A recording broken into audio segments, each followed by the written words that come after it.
میں کبھی تفصیل میں اس قصے کو نہیں سنا سکا کہ میرے جذبات میرے اوپر غالب آ جاتے ہیں، میرے الفاظ بکھر جاتے ہیں، ٹوٹ جاتے ہیں، میرا بند ٹوٹ جاتا ہے۔ لیکن اس کی متھ کیا ہے؟ یہ کیوں ہوا؟ یہ کیوں ہوا؟ یہ اس لیے نہیں ہوا کہ 10 دن رو پیٹ کے تم چھٹی کرو، اس لیے نہیں ہوا۔ ایک سبق ہے، ایک پیغام ہے کہ اللہ کو راضی کرنے کے لیے اتنی بازی لگانی پڑے تو لگاؤ۔ بھوکے پیاسے، کہ گرمی کے روزے آتے ہیں 12 گھنٹے پیاس میں آدمی تڑپ کے رہ جاتا ہے۔ تمہیں خبر ہے میرے نبی کی اولاد 72 گھنٹے پیاسے، پیاس کی شدت، پانی کا قطرہ نہیں، اور آگے انسان کی شکل میں درندے کھڑے ہوئے ہیں۔ جب سارے جان نثار شہید ہو گئے، تھوڑا سا سنا بھی دیتا ہوں، جب سارے جان نثار شہید ہو گئے تو پیچھے اہل البیت رہ گئے۔ اہل البیت، سب سے پہلے شہید کا نام بتاتا ہوں، مسلم بن اوسج، جو امام صاحب کے، امام علی مقام کے قافلے میں جو پہلے شہید ہیں، مسلم بن اوسج۔ اور ان کی طرف سے جو 2 پہلے قتل ہوئے، سالم اور یسار، اور ان کو قتل کرنے والے تھے عبید اللہ بن عمیر الکلبی۔ ایک ابن زیاد کا غلام تھا، ایک ربیعہ بن زیاد کا غلام تھا۔ وہ دونوں نکلے تو اس کے مقابلے کے لیے بربر بن خضیر اور حبیب بن مطاہر نکلے حسین علی مقام کے لشکر سے۔ تو عمیر بن وہب کلبی وہ کوفے سے اٹھ کے آئے تھے، کوفے سے بیوی سمیت آئے تھے، بیوی کا نام ام وہب، حبشی تھے۔ کہنے لگے مجھے اپنے اوپر قربان ہونے تھے، میں اکیلا ان دونوں کو کافی، ان دونوں کو ہٹا دے۔ اور ننگے بدن تھے، ننگے بدن، جسم پہ کوش نہیں۔ کہا میں تو مرنے ہوں، میں کیوں زیرہ پاما جو میں جیونا ہے، میں تو مرنا ہے۔ ننگے بدن تھے۔ تو ان کی بیوی نے کہا ان کو جانے دیں، ہم دونوں نے آپ پر قربان ہونے کی نیت کی ہوئی۔ ہم نے کہا اچھا اللہ تجھے جزا خیر دے، جاؤ۔ تو اس اکیلے نے دونوں کم بختوں کو جہنم میں پہنچا دیا، سالم اور یسار۔ تو ان میں سے ایک آدمی بولا یہ مرنے آئے ہیں، اگر اکیلے لڑو گے تم سب کو مار دیں گے، اور تسی تو جیون دے طلبگار ہو، مرن دے طلبگار ہے، مرن والے نو مارنا کوئی سوکھا کام ہوندا ہے؟ وہ ان پر کٹھے حملہ کرو۔ پھر حملہ عام ہوا تو پہلے شہید ادھر سے مسلم بن اوسج، جب وہ گر رہے تھے تو کہہ رہے تھے حسین کی حفاظت کرنا جب تک سانسوں میں سانس باقی۔ آپ کے لشکر میں ادھر زہیر بن القین، یعنی رائٹ سائڈ پر زہیر بن قین ایک چھوٹا جھنڈا، لیفٹ سائڈ پر حبیب بن مظاہر ایک جھنڈا، درمیان میں آپ کے بھائی عباس بن علی جن کے ہاتھ میں بڑا جھنڈا تھا، اور بڑا نشان کا جو علامت تھا وہ عباس بن علی کے درمیان میں تھا۔ 32 گھوڑ سوار تھے اور 40 پیدل تھے۔ جب انہوں نے پہلا حملہ کیا تو 32 نے 3000 کا منہ پیچھے کر دیا۔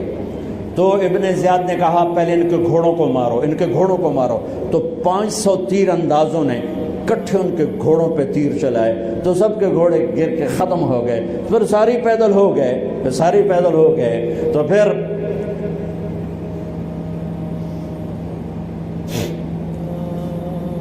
میں اٹک جاتا ہوں، اس لیے پھر میں آخر میں بیچ میں زہیر کی شہادت سنا دوں۔ زہیر بن القین، جب نماز کا وقت آیا، ظہر کا وقت داخل ہوا تو آپ نے اشارہ کیا زہیر یہ شمر سے کہو نماز پڑھنے دے۔ ہاں، اگر 1439 سال میں نماز کی معافی ہوتی تو اہل کربلا کو ہوتی، لیکن حسین نے سجدے میں سر رکھ کے بتلایا کہ نماز نہیں چھوٹ سکتی، سر کٹ سکتے ہیں۔ تو انہوں نے آگے ہو کر کہا کہ بھائی نماز کے لیے جنگ روکو۔ تو کوفی لشکر کا ایک سردار تھا حسین بن نمیر، اس نے کہا تمہاری تو نماز قبول ہی نہیں ہوتی۔ تو انہوں نے کہا لعنت تجھ پر، تیری نسلوں پر، جس گھر کی تو فعل نماز ملی انہی کی نہیں ہوتی اور تمہاری ہوتی ہے. تو واپس آ کر کہنے لگا کہ وہ نماز کی اجازت نہیں دے رہے. فرمایا نماز تو نہیں چھوٹے گی نا. یہ فیصلہ آباد والوں کو نہیں، 7 بر اعظم کے ایمان والوں کو پیغام ہے کہ زیر خنجر بھی یہ پیغام سنایا ہم نے. نماز نہیں چھوٹ سکتی، نماز نہیں چھوٹ سکتی. اللہ کی قسم کوئی مسئلہ نہیں تھا اگر یہ چھوڑ دیتے. جنگ سے پہلے آنکھ لگ گئی، آنکھ کھلی تو ہنس پڑے. بہن نے پوچھا اے کیڑا ہاسے دا ویلا ہے، موت سر تے کھلوتی ہے. فرمایا بہن ابھی اللہ کے نبی کو خواب میں دیکھا ہے، کہہ رہے ہیں بیٹا میں لینے کے لیے آ چکا ہوں. موجوں ہو گئی، لینے کے لیے آ چکا ہوں. چھوڑ دیتے تو پھر گلستان کالونی والوں کو بھی گنجائش مل جاتی، چھٹی جا سکتی ہے. 6 بر اعظم کے انسانوں کو پیغام دیا کہ ٹکڑے ٹکڑے ہو جاؤ، نماز نہیں چھوٹ سکتی. فرمایا آدھے نماز پڑھو آدھے جنگ کرو، صلاۃ خوف. آدھوں نے نماز پڑھی آدھوں نے جنگ کی. 15-20 تو پہلے شہید ہو چکے تھے. پھر آدھوں جنہوں نے نماز پڑھی تھی انہوں نے جنگ کی اور دوسروں نے جا کے نماز ادا کی. اصل سے پہلے سب. جب زہیر گرنے لگے تو انہوں نے حضرت حسین کے کندھے پر یوں ہاتھ مارا. گرتے گرتے اقبل ہدیت ہادیا مہدیا اليوم تلقى جدك النبي حسنا والمرتضى عليا والشهيد الجعفر الكمية وأسد الله المحيا. ہاں آگے بڑھ، تیرے لیے تیرا نانا پھولوں کے ہار لے کے کھڑا ہوا. آگے بڑھ، آج تیری ملاقات کا دن ہے. آج تو اپنے بھائی حسن سے ملے گا، باپ علی سے ملے گا، چچا جعفر سے ملے گا، اسد اللہ حمزہ سے آج تیری ملاقات ہے. ان اشعار کے ساتھ آپ نے جان اپنے اللہ کو سپرد فرمائی. جب سارے جان نثار ختم ہو گئے اب اہل البیت کی باری آئی ہے. تو سب سے پہلے آپ کے بیٹے علی الاکبر نے تلوار اٹھائی گا. ابا جان آپ سے پہلے مرنا چاہتا ہوں، آپ کو مرتا نہیں دیکھ سکتا، آپ سے پہلے مرنا چاہتا ہوں، مجھے اجازت دیجیے. ہم نے کہا بڑھو اللہ کے نام پر، جا ملو اپنے اجداد کے ساتھ. تو بڑے حسین تھے علی الاکبر. جس طرف گئے وہ آگے آگے، کوفی آگے آگے، یہ پیچھے پیچھے. تو 1 اور 3,000 کیا مقابلہ تھا. آخر خاک و خون میں لوٹائے گئے، تڑپ کے گرے. تو پھر حسن کے بیٹے قاسم کا چچا میں نے جانا اس قافلے میں، اس حسینی قافلے میں اہل البیت وہ 17 قتل ہوئے. ان میں سب سے حسین قاسم تھے، قاسم بن حسن. قاسم بن حسن جب ان پر تلوار کا وار پڑا تو ان کا ہاتھ کٹا اور نیچے گرے تو انہوں نے کہا یا اماں، ہائے چچا. تو حضرت حسین زخموں سے چور ہو چکے تھے، لیکن جس سے بجھتی شمع بھڑکتی ہے اب زخمی شیر کی طرح لپکے اور کائی کی طرح مجمع کو چیرا. جب وہاں پہنچے تو وہ ایڑیاں رگڑ رہے تھے اور خاک و خون میں لت پت تھے. تو اٹھا کے سینے سے لگایا. ان کی آخری ہچکیاں ان کے سینے پہ ختم ہوئیں. کہنے لگے بھتیجے آج تیرا چچا بڑا بے بس ہے، آج وہ تیری مدد کو نہیں آ سکتا ہے، لیکن ایک دن آنے والا ہے جب تیرے نانے کی عدالت میں فیصلہ ہوگا. پھر ان کی لاش کو اٹھایا.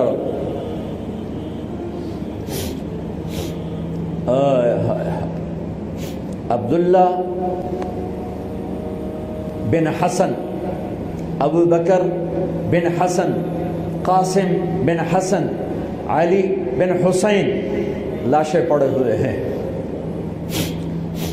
عبداللہ بن عقیل، عبد الرحمن بن عقیل علی کے بھائی لاشیں پڑے ہوئے ہیں. اپنے بھائی عباس بن علی، محمد بن علی، عبداللہ بن علی، عثمان بن علی، ابو بکر بن علی اور حسین بن علی، 5 بھائی پہلے لاشیں پڑے ہوئے ہیں۔ اون بن عبداللہ بن جعفر، محمد بن عبداللہ بن جعفر، عبد الرحمن بن مسلم بن عقیل، جعفر بن مسلم بن عقیل، عبداللہ بن مسلم بن عقیل، عبداللہ بن ابو سعید بن عقیل، یہ سب اہل البیت ہیں جن کے لاشوں کے انبار ہیں۔ اور آخر میں ایک بچہ 2 سال کا عبداللہ، آپ کو خواب و خیال بھی نہیں تھا کہ اس بچے پر بھی کوئی اس طرح کا ظلم و ستم ڈھائے گا، تو آپ جب اکیلے رہ گئے تو آپ نے کہا عبداللہ کو بھیجو۔ آخری ملاقات بیٹے سے، تو اس کو سینے سے لگایا، چوم کے یہاں بٹھایا، ابھی تقدیر کا کچھ امتحان باقی تھا۔ 2 سال کا بچہ،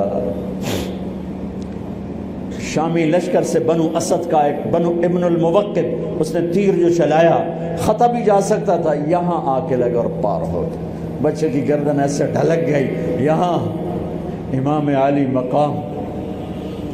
ارے بھائی،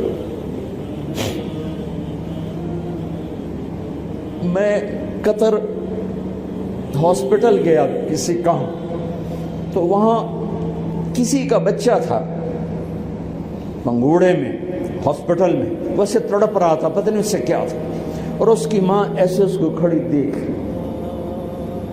یہ منظر میں آج تک نہیں بھولا۔ اس ماں کے چہرہ، صرف اس کی آنکھیں نہیں رو رہی تھی، مجھے اس کا سارا وجود روتا ہوا دکھائی دیا۔ اس بچے کے اوپر ڈاکٹر کھڑے ہوئے ہیں، اچھا نہیں کیا، مجھے نہیں پتا اس کو کیا تھا، وہ ایسے ایسے بے قرار ہو کے تڑپ رہا تھا۔ یہ 2001 کا واقعہ ہے، 16 برس گزر چکے ہیں، میں واقعہ نہیں بھول سکا ہوں۔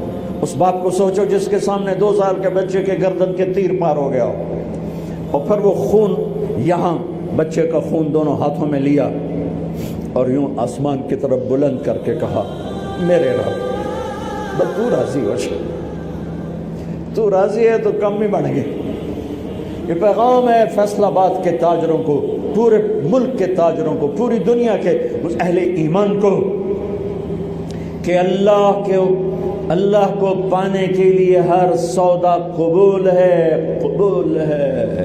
ہاں، پھر کھڑے ہو گئے کہ چل بچہ تو چل، تیرا پیو بھی آ رہا ہے۔ اور اب آپ کو شہید کرنا کوئی مسئلہ نہیں تھا، زخموں سے چور تھے، لیکن ہر کوئی ڈرتا تھا بھئی میں نہ مارا۔ تو شمر آیا بدبخت، کیوں نہیں قتل کرتے ہو؟ تو ابو زرع بن شریک تمیمی نے پہلا وار سیدھا کیا، جو یہاں لگا، شانے پر لگا، تو اس سے آپ ڈولے، تو سنان بن انس نے سینے پر نیزہ مارا، اس سے آپ گرے، تو شمر نے کہا سر کاٹو، تو خولہ بن یزید آگے بڑھا، پھر ڈر کے پیچھے ہٹ گیا، تو سنان بن انس نے اس کو گالی نکال کر پیچھے دھکا دیا، اور اس امت کا بدبخت ترین انسان جس نے میرے نبی کے نواسے کی وہ گردن کاٹی جس پر میرے نبی کے بوسے تھے، گردن کاٹ کے سر اوپر چڑھا دیا۔ پھر خیموں کی طرف بڑھے، تو اللہ کو زندگی مقصود تھی، آل رسول کی نسل چلنی تھی، تو علی ابن الحسین بیمار تھے، جن کو زین العابدین، اب ابھی میں ان کا قصہ سنایا، اس پر شمر کی تلوار رک گئی کہ چلو بیمار ہے چھوڑ دیا جائے، بیمار ہے چھوڑ دیا جائے۔ تو خواتین، بچے، حضرت علی کی بیٹیاں فاطمہ بنت علی، زینب بنت علی، حضرت حسین کی بیٹی سکینہ بنت حسین، اور آپ کی بیگم رباب، آپ کو بیویوں میں سب سے محبوب بیوی تھی رباب۔ آپ فرمایا کرتے تھے جب رباب میکے چلی جاتی ہے تو میری تو نیند ہی اڑ جاتی ہے، اتنا ان سے پیار تھا، وہ بھی ساتھ تھی۔ ان سب کو ان کے کانوں کی بالیاں کھینچ کے اتار دی۔ پھر ابن سعد نے کہا 10 گھوڑ سوار آؤ، انہوں حسین کے جسم پہ گھوڑے دوڑا دیے، ادھر سے ادھر سے ادھر سے۔ جب قافلے کو گھسیٹ کے باہر لائے، لے جانے لگے، تو حضرت زینب نے دیکھا 72 سر نیزوں پہ چڑھے ہوئے تھے، سب سے معصوم سر عبداللہ بن حسین، وہ بھی نیزے پہ چڑھا ہوا تھا۔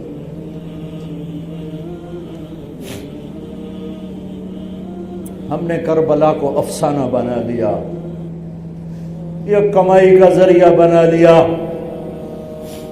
یہ ایک پیغام ہے طبقات امت کے لیے، مت ضمیر بیچو، مت ضمیر بیچو۔ ٹکڑے ٹکڑے بدن، تو حضرت زینب کی زبان سے چند الفاظ نکلے جنہوں نے، آپ حیران ہوں گے، کوفی لشکر والے رونے لگے جو ابھی قتل کر رہے تھے، ان کی آنکھوں میں آنسو آ گئے۔ قوا محمدا وا محمدا،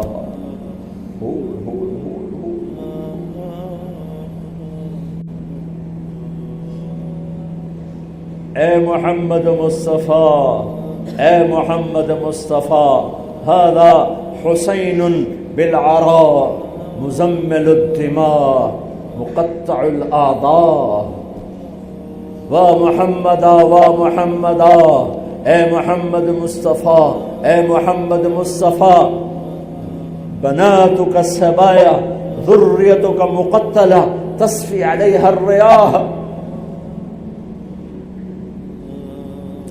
آج حسین کی بارات ہے محمد مصطفیٰ، آج تیرے نواسے کی بارات ہے، آج اس نے اپنی بوٹیوں کا ہار گلے میں ڈالا ہے، اپنے خون کے قطروں سے بنا ہوا لباس پہنا ہے، آج وہ سرخ جوڑے میں بڑا حسین نظر آ رہا،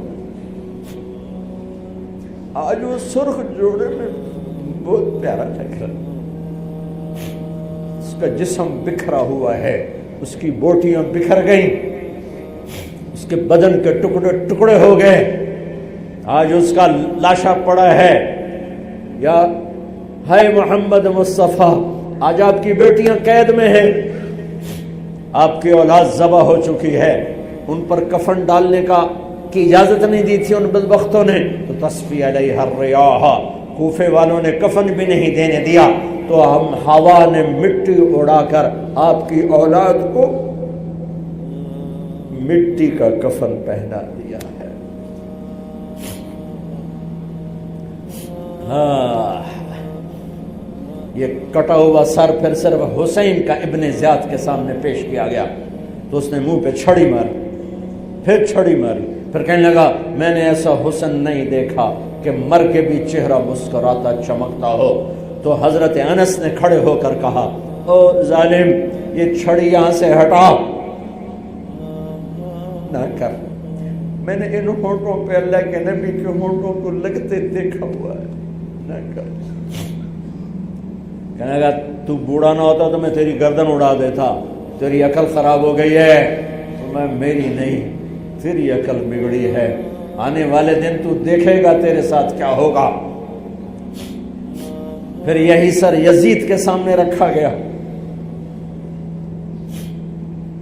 اس نے منہ پہ چھڑی ماری، تو زید ابن ارقم کھڑے ہو گئے، کہنے لگے نہ کر، میں نے ان ہونٹوں پہ نبی کے ہونٹوں کو لگتے دیکھا ہوا۔ میرے بھائیو،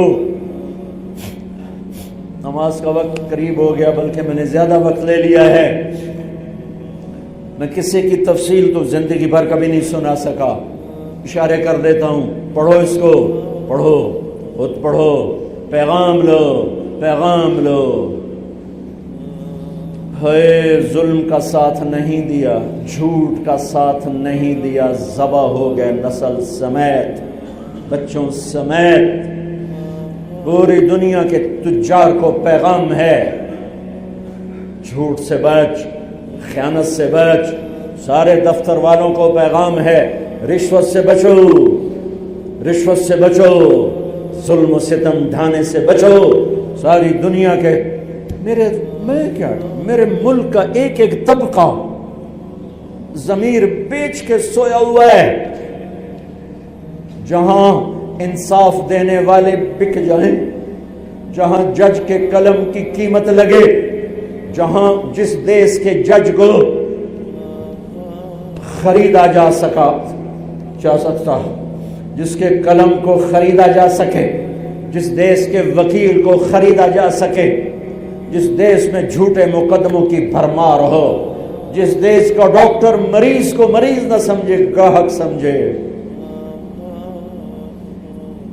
اور مرتے کی کھال اتارے، مرتے ہوئے کی کھال اتارے، جس دیش کا وکیل خود ایک مافیا گروپ بن چکا ہو، جس دیش کا، میں وکیلوں کا رونا کیا روں، میں ججوں کا رونا کیا روں، میرے دیش کا تو ریڑھی والا بھی ظالم ہے، مزدور بھی ظالم ہے، غریب بھی ظالم ہے، مالدار بھی ظالم ہے، ظلم کے اندھیروں میں دیش ڈوبا ہوا ہے۔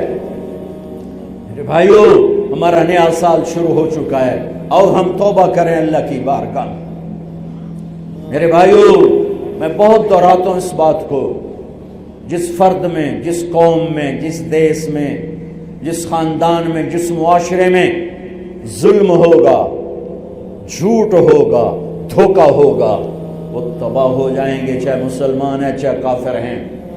جس دیش میں، جس قوم میں، جس ملک میں، جس معاشرے میں، جس فرد میں سچائی ہوگی، انصاف ہوگا، دیانتداری ہوگی، اللہ ان کی حفاظت کرے گا، عزت دے گا، چاہے مسلمان ہیں چاہے کافر ہیں۔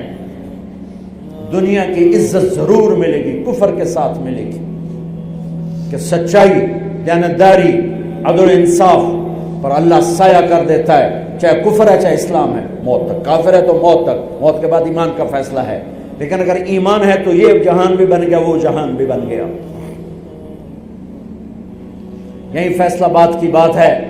میں صبح نکلا، سیر کر کے واپس آ رہا تھا، مجھے دور سے ایک ریڑھی والا نظر آیا، سفید داڑھی، پگڑی، تو مجھے بڑا اچھا لگا کہ عام طور پہ ریڑھی والوں کا یہ حلیہ نہیں ہوتا ہے، تو لہٰذا دور سے میری نظروں میں جچ گیا۔ جب میں قریب سے گزرا تو میں نے پھر اس کو ایسے دیکھا، تو میں نے دیکھا وہ رو رہا تھا، ایسے خاموش آنسو، ساز خاموش ہیں فریاد سے معمور ہیں ہم، اور ایک ہاتھ ریڑھی پر تھا، ایک ہاتھ پیٹی پر تھا، جو کوئی پیٹی لایا تھا، اور ایسے رو رہا تھا، ایسے رو رہا تھا۔ تو میں رک گیا، میں نے کہا بزرگو خیریت تو ہے، آپ کیوں رو رہے ہیں؟ تو اس نے مجھے کوئی جواب نہیں دیا، اس نے پیٹی ایسے اٹھا دی میرے آگے، تو وہ پیٹی سیب کی تھی، اس کے اوپر سیب ٹھیک تھے، نیچے سارے گلے ہوئے سیب تھے، تو سارے سیب ایسے بکھر گئے۔ یہ پیٹی میں سیب بھرنے والا نہ تو وکیل ہے، نہ تو ڈاکٹر ہے، نہ تو بھوانے بازار کا تاجر ہے، نہ وہ سیشن کورٹ کا جج ہے، نہ وہ کوئی ڈی سی او ہے، نہ وہ کوئی تحصیلدار ہے، وہ مزدور ہے، غریب آدمی ہے۔ غریب کا ظلم بتا رہا ہوں، تو جب سیب بکھرے تو میں اس کو دیکھوں، سیبوں کو دیکھوں، مجھ سے کہنے لگا، کوئی اردو سپیکنگ تھا، پنجابی نہیں تھا، اردو سے کہنے لگا، بیٹا میں بہت غریب، اس کی بہت، اور جب اس نے زور ڈالا نا، میں بہت غریب، انہیں ایسے لگا مجھے کسی نے چھری سے میرا کلیجہ چیر کے رکھا، میرے آنسو نکل پڑے، میں اب رو رہا ہوں۔ اس واقعے کو 30 سال گزر چکے، بیٹا میں بہت غریب ہوں، صبح منڈی جاتا ہوں، ایک پیٹی لاتا ہوں، شام تک بک جاتی ہے، بچوں کے لیے تازہ آٹا لے کے جاتا ہوں، آج کسی نے میرے بچوں کی روٹی مجھ سے چھین، آج کسی نے میرے بچوں کی روٹی مجھ سے چھین۔ اسی سیب کی پیٹی کو اب اوپر تک لے جاؤ کہ لوگ جانوں سے کھیل رہے ہیں، اپنی عزت، اقتدار، جھوٹی عزتوں کے لیے عزتوں سے کھیل رہے ہیں، جانوں سے کھیل رہے ہیں، حقوق سے کھیل رہے ہیں۔ یہاں ایسے ضمیر بکتے ہیں جیسے بھیڑ بکریاں بکتے، یہاں ایسے زبان کے بول بکتے، اے نہیں کسائیاں کول جاؤ تو بچ سری دے وے زبان بھی آیا تو سر بھی آیا، یہاں ایسے دماغ بکتے ہیں جیسے بکرے کی سری بکتی ہے، ایسی زبانیں بکتی ہیں جیسے بکرے کی زبان بکتی ہے، ایسے ضمیر کے سودے ہوتے ہیں جیسے بھیڑ بکریوں کے سودے ہوتے ہیں۔ اور میری جیب خالی تھی، میرے پاس کچھ بھی نہیں تھا، میں تو ایسے صبح نکلا تھا، مجھے اتنا صدمہ ہو کہ ہائے کوئی میری جیب اتنے پیسے تو ہوں دیتے، بابے دی پیٹی جو کے پیسے تھے انہوں نے دے ہی دینا۔ آج تک مجھے یہ دکھ رلاتا ہے پھیلا دو سارے پنجاب سے وہ کراچی سے لے کر خپلو تک گلگت تک سب کچھ یہی ہو رہا ہے. روتے ہیں حسین کو کھڑے ہوئے ہیں یزید کے ساتھ، روتے ہیں آل رسول کو کھڑے ہوئے ہیں شمر کے ساتھ، ابن زیاد کے ساتھ. ان مگرمچھ کے آنسوؤں کی میرے رب کی بارگاہ میں کیا قیمت ہے؟ میرا معاشرہ ظلم و ستم میں ڈوب چکا ہے. کہتے کہتے کہتے کہتے عمر بیت گئی. بھائیو جتنے بیٹھے ہو اتنے تو توبہ کریں ہم کہ آؤ بھائی آج ہم اپنے اللہ کو راضی کرنا اپنی زندگی کی منزل بنائیں، اپنی زندگی کا مقصد بنائیں. ظلم سے نکلو، جھوٹ سے نکلو، بہتان سے نکلو، رشوت سے نکلو، حرام سے نکلو، شراب سے نکلو، زنا سے نکلو، بدکاری سے نکلو، فحاشی سے نکلو، جوئے سے نکلو، جھوٹے مقدموں سے نکلو، جھوٹی گواہیوں سے نکلو. قتیبہ بن بکار کی مجلس میں مصر کا بادشاہ واز سنتا تھا. 18 برس آتا رہا، 18 برس، اور ہر سال 1000 دینار 1000 دینار ان کو گفٹ کرتا تھا. 1000 دینار کوئی 10 کروڑ روپیہ بنتا ہے. 1000 دینار. 18 سال کے بعد ایک فتوے پہ دستخط مانگے کہ یہاں سائن کر دیں. فتویٰ غلط تھا. انہوں نے کہا مولوی نو 18,000 دینار دیتے کیوں نہیں کرے گا؟ انہوں نے فرمایا یہ تو شرعن خلاف ہے، میں کیسے دستخط کروں؟ وہ کہنے لگا کرنے پڑیں گے. کہ میرا ضمیر نہیں تم ایسے خرید سکتے، میں نہیں کروں گا. کہنے لگا میرے 18,000 دینار واپس کر. 18,000 دینار اربوں روپیہ بن چکا ہے. انہوں نے کہا مولوی بھوکھا ساڈا کھاوے تے ساڈے اگوں سر چاوے. کہنے کے ٹھیک ہے. گھر گئے، 18 تھیلیاں 1000 دینار کی. ان کے رسی بھی گرا بھی نہیں کھولی تھی. گرا پہ سرکاری مہر ہوتی ہے، وہ مہر بھی نہیں ٹوٹی ہوئی تھی. جیسی تھی ویسی لا کر اس کے سامنے رکھ کے کہا تو میرے ایمان دا مل اتنا ہی لایا اے 18,000 نکل جا میری مجلس سے جو کم وقت. تو نے مجھے 18,000 میں خریدنا چاہا، تو نے میرے ایمان کی قیمت یہ لگائی تھی. جیسے وہ پڑا تھا اس کے منہ پہ مار دیا. بھائیو ایسا اللہ سے ایمان مانگو، ضمیر مانگو جو اللہ پہ تو قربان ہو، لیکن ان سکوں پر نہ بک جائے، ان ٹھیکروں پر نہ بک جائے. نیت کرتے ہو سارے؟ توبہ کرتے ہو میرے ساتھ؟ کہو یا اللہ میری توبہ، پھر کہو یا اللہ میری توبہ، پھر کہو یا اللہ میری توبہ. کی ہے تو اللہ کے ہاں قبول ہے، چونکہ میرے رب کو توبہ جیسے پسند ہے. سبحان اللہ. اور میری تمہاری تو عمر ہی کوئی نہیں ہے. میرا رب کہتا ہے میرا بندہ اتنے گناہ کر کہ زمین سے اٹھا کر آسمان کی چھت کو لگا دے، یہاں سے اٹھا کر آسمان کی چھت کو لگا دے، پھر صرف ایک دفعہ کہنا یا اللہ معاف کر دو، میں سارے معاف کر دوں. ہمارے گناہوں کی تو حیثیت ہے کوئی. میں نے مانچسٹر میں بیان کیا، آخر میں ایسے توبہ کروائی تو ایک نوجوان آ گیا، لاہور کا تھا. کہا جی مولانا صاحب یہ گناہ معاف ہو گئے سارے؟ میں نے کہا ہاں. یہ توبہ پہ ہو گئے؟ واقعی ہو گئے؟ میں نے کہا بالکل. جی میں نے بہت گناہ کیے ہیں، سارے معاف ہو گئے؟ میں نے کہا بالکل ہو. جی میں نے بہت کیے ہیں. میں نے کہا بیٹا تیری تو عمر ہی کوئی نہیں، تو نے کتنے کیے ہوں گے؟ تو رب کی رحمت کو جانتا نہیں. ہمارے بر صغیر کا معاملہ ڈراتے زیادہ ہیں. اتنا اللہ سے ڈرایا کہ اللہ سے جدائی کر دی، اللہ سے ہی بگا دی. ایک دفعہ ایک آدمی کہنے لگا تسی مولویاں ساڈے کولو ساڈا رب بھی کھو لیا. بہت مالدار آدمی تھا. تسی مولویاں ساڈے کولو ساڈا رب بھی کھو لیا. تسی سانو رب کولو اتنا ڈرایا کہ اسی ہن آنے بھی پتہ نہیں ساڈے نال اس کرنا کی. میں نے کہا یار میں تو نہیں ڈرا، تمہیں تو خوشخبری دو بھائی اللہ کے پاس آ جاؤ، اللہ کے پاس آ جاؤ، نہ کہیں جہاں میں امان ملی، جو امان ملی تو کہاں ملی، میرے جرم خانہ خراب کو تیرے عفو بندہ نواز۔ اور کوئی راستہ ہے؟ اللہ کو مناؤ، ایک بول پہ مانتا ہے، ایک بول پہ مانتا ہے، ایک آنسو پہ مانتا ہے، پھر ٹوٹ جائے پھر کر لینا، پھر ٹوٹ جائے پھر کر لینا۔ اور یہ تبلیغ کا کام، اس کو سیکھنے کی محنت ہے، اللہ ہمت دے تو ٹائم لگانا۔ نیا سال شروع ہو رہا ہے، کسی سے لڑے ہوئے ہو صلح کرو، کسی کا حق مار کے بیٹھے ہو واپس کر دو، نہیں کرنے کی طاقت تو جا کے معافی مانگ لو کہ جب ہوگا میں دے دوں گا، جب ہوگا میں دے دوں گا۔ کسی کے ساتھ بغض ہے دل کو صاف کرو، کسی کا نفرت ہے دل کو صاف کرو، کسی سے بائیکاٹ کیا ہوا ابھی جا کے اس سے مل لو، اس سے ملاقات کر لو اور اس سے سینے سے لگا لو کہ نیا سال اس طرح شروع ہو کہ ہمارا دل پوری دنیا کے لوگوں سے صاف ہو۔ تو اللہ تعالیٰ بھی ہمارے گناہوں کو صاف فرمائے گا، معاف فرمائے گا۔ اللہ تعالیٰ ہمیں اور آپ کو عمل کی توفیق بخشے۔ جتنا مجمع آئے ہو، اگر نماز میں سستی ہے تو بھائی آج کے بعد نماز نہیں چھوڑ، ٹھیک ہے نا؟ اور ایک جھوٹ نہیں بولنا، سچ بولنا ہے، ٹھیک ہے؟ کسی کو دھوکہ نہیں دینا، دیانتداری سے کام کرنا ہے۔ یہ چند کام کرنے کے کام بن جائے گا، سنتیں ادا کرو۔